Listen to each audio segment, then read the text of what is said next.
और शीश दिए यदि गुरु मिले तो भी सस्ता जान। हे महाराज श्री, ऐसा सदगुरु का महत्व बताते हुए लिखा है कि शीश दिए, तो ऐसा क्यों है कि जान से भी लगा करके भी यदि आपको गुरु मिले तो भी आप प्राप्त कर लीजिए। ये कबीरदास का जो दोहा है उसका मूल कारण है कि जान देने पर तो एक ही भाव जाएगा, लेकिन गुरु मिल गए तो वे जन्म जन्म के सुधार देंगे, जन्म जन्म बना देंगे। एक गुरु का एक वाक्य जन्म जन्म सुधार सकता है। गर्दन देने में क्या, एक जन्म चला जाएगा, लेकिन गुरु मिल गए तो उस समय भी वो जन्म जन्म के अपने आप में सुधार देंगे। ऐसी स्थिति आई है वैष्णव दर्शन के अंदर। जैनियों में तो ऐसा प्रसंग कभी देखने में नहीं आया कि गुरु के लिए, क्योंकि जैन गुरु के लिए शीश चढ़ाने की जरूरत नहीं, ये झुकाने ही से मिल जाते हैं। लेकिन वैष्णव दर्शन में एक शीश झुकाने की बात, गर्दन देने की बात आती है।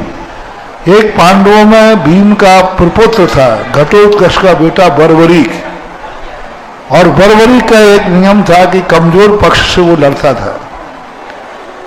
भीम का पोता था।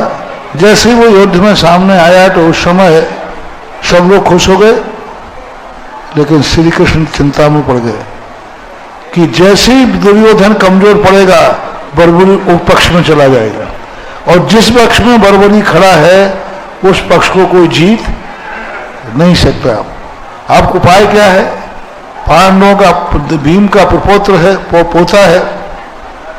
अंत में राजनीति तो यही कहती है, श्री कृष्ण उसके गुरु थे, क्योंकि प्रारंभ में श्री कृष्ण ने उसको ज्ञान दिया था और उस ज्ञान के कारण वो गुरु मानता था।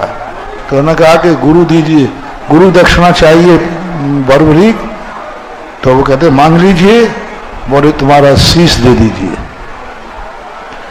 तो बर्बरीक ने अपने हाथ से अपना शीश काट करके गुरु के चरणों में चढ़ा दिया था।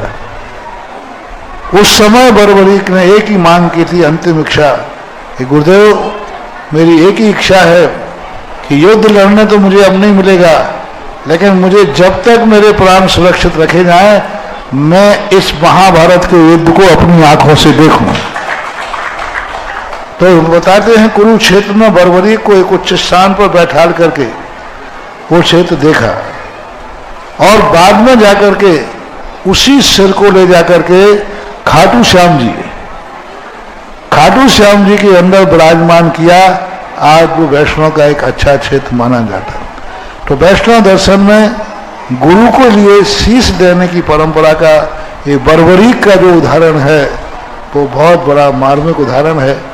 तो बर्बरीक ने यही कहा, भली एक जीवन मेरा जाएगा तो जाएगा, लेकिन गुरु जो कह रहे हैं वो कितना बड़ा, देखो अब शीश दे गुरु यदि तो भी सस्ता, यदि वो नहीं देता शीश और युद्ध लड़ता तो अंत में दुर्योधन जीतता। कमजोर पक्ष कौन सा था? तो दुर्योधन के पक्ष में था। तो बोलो कितना अन्याय होता, पांडवों के साथ अत्याचार होता, द्रौपदी के साथ अत्याचार होता, पूरा दुनिया के राज्य में अत्याचार होता।